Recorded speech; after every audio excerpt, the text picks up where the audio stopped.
हापांनि सामंनि बागै गदगमा साल रमै तङै तंलायनाय नखं खंबुरै रकनो धर्मनगर पद्मपुर महादेव बारिनि रमजाकमानि बखास्ते तां बेदेगनि फाइसिंतै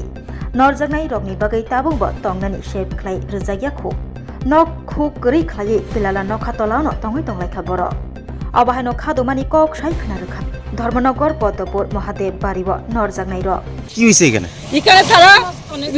খাসার জায়গা বলে এটা তো জানি না আমরা জায়গা লইছি আজকে 20 বছর আমার আমি তো দিব্যিসে চললাম দিব্যিসে আমার জিনিস বানাইলাম হ্যাঁ এরপর একটা সরকারি ঘর আমি পাইছি সরকারি ঘরের লগে না হইলে আর 2.5-3 লাখ টাকা আমি ঘরের তলে ঢুকাইছি তখন দীপঙ্কর স্যার 2-3 করে দেখছে দীপঙ্কর স্যার 2-3 দেখছে তখন তাইনে দেখছে না যেটা খাস না নিজের জায়গা না দলিল আছে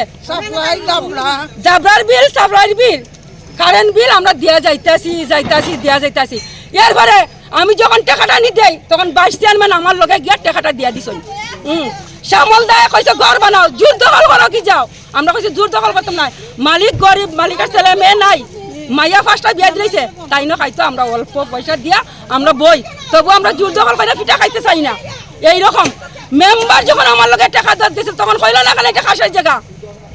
কেন আমার লগে এই প্রতারণাটা হইলো আপনি কার থেকে জায়গা কিনছেন জায়গা আমি কি কমলা সিংহের থেকে কিনছি আমি মানে অল্প অল্প ঘর বাড়াটির মতন আমি টাকা দিছি হাতুয়া কাগজ দিছে তাইনে আমরা অল্প মাসে মাসে মানে মনে করেন যে তাই এটা আমরা দানপত্র দিছে সরকারি কাগজ কি মানে সরকারি যে ঘর দেওয়া হয়েছে তখন কি দেখেনি আপনাদের না দেখে না দেখছে না ওদের দীপঙ্কর আইয়া দিছে ঘর এই যে আজকে আমার ছেলেটা আজকে 12 ফাইনাল রাইট করে কলেজে যাইতো আমার ছেলেটা 2টা দিন আমি টাইম চাইছি তার টাইম যে আমার 2টা দিন দাও আমি একটা তান্ত্রিক জায়গা লই তবু আমি সরকার সব যাইতাম আপনার কোনো লিখিত দিছে দীপঙ্কর স্যার তানে রাত পাইলে বেলা দিছে 3 দিনের শিশু আমার ঘরে জন্ম হইছে 3 দিনের শিশু আমার ছেলে নাই ঘরে নোটিশ দেওয়া লাইছে লুকে এটা বেলা লাইছে তুমি সব আমাকে ফেলা দিছে কিছু আমার হইছে না 3 দিনের শিশু আর কিছু দাও আমার 3 দিনের শিশু বাড়িতে বাইর করে দিছে মানে ওখানে কি করতে এসেছেন ওইটাই কোন দেখতে আইছি ওইটাই কোন আমি দেখতে আইছি বিছানায় আমি দেখতে আইছি আপনি কোন ডিপার্টমেন্ট থেকে এসেছেন মানে আপনি কোনো দায়িত্ব নেই এখানে 100 বেডের ওয়ার্কিং ওমেন হোস্টেলের জন্য সোশ্যাল এডুকেশনের জায়গা এটা এই জায়গাটা এখানে 100 বেডের ওয়ার্কিং ওমেন হোস্টেলের জায়গা সোশ্যাল এডুকেশন আজকে বিক্ষণ হচ্ছে প্রপার্টির জায়গাটা কি গভর্নমেন্ট জায়গা এই জায়গাটা সোশ্যাল ওয়েলফেয়ারের সোশ্যাল এডুকেশনের জায়গা অ্যালটমেন্ট আছে আমাদের সোশ্যাল ওয়েলফেয়ার সোশ্যাল এডুকেশন মানে আপনি কি দেখতে এসেছেন যে এখানে দখল মুক্ত হচ্ছে কি এটাই এটা আমাদের ডিপার্টমেন্ট মানে আমি সোশ্যাল এডুকেশনের এখানে 100 বেডের ওয়ার্কিং ওমেন হোস্টেল হওয়ার জন্য এই জায়গা অনেক আগেই আমাদের স্যাংশন করা আছে অ্যালটমেন্ট আছে শিলান্যাসও হয়ে গেছে কাজ করতে বারবার কাজ করতে আসলে বাধা পাওয়া যায় তো আমরা ইলেকশনের জন্য প্রেয়ার দিয়েছিলাম এসডিএম এর কাছে আজকে ইলেকশন হচ্ছে এতটুকুই আপনার নাম আবিদ হোসেন শোনো শোনো ভোজন রসিক শোনো মন দিয়া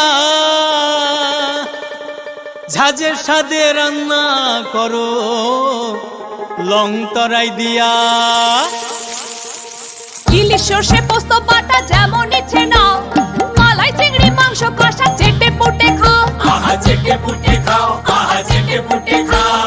লং তরাই কাচ্চি ঘানির সর্ষে তেলে টেস্ট যে খাবে সেই বলবে লং তরাই বেশ লং তরাই সর্ষের তেল ঝাঁঝে স্বাদে তোমাকে চাই আহা লং তরাই বেশ আহা লং তরাই বেশ তুমি আছো রান্না ঘরে তাই সুগন্ধে ভরে যা খুশি তেমনই খাই তোমার জাদুর রান্নায় থাকে শুধু লং তরাই থাকে শুধু লং তরাই কত কেজি রান্না হয় মন তাই করছো জয় ভালোবেসে বলছি তাই রান্নায় তোমাকে চাই চাই শুধু লং তরাই চাই শুধু লং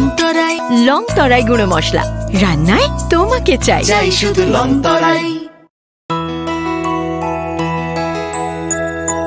স্বাদে ভরা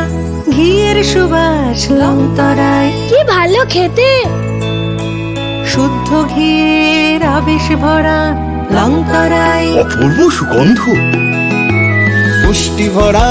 ঘিয়ের খাবার, গাওয়া ঘি প্রিয় সবার লংতরায়। কি বলে বিশুদ্ধ ঘি, বিশুদ্ধ ঘি নাম মনে রেখো লংতরায়। লংতরাই ঘি রোজ খাবারে তোমাকে চাই। লংতরায়, লংতরায়, লংতরায়।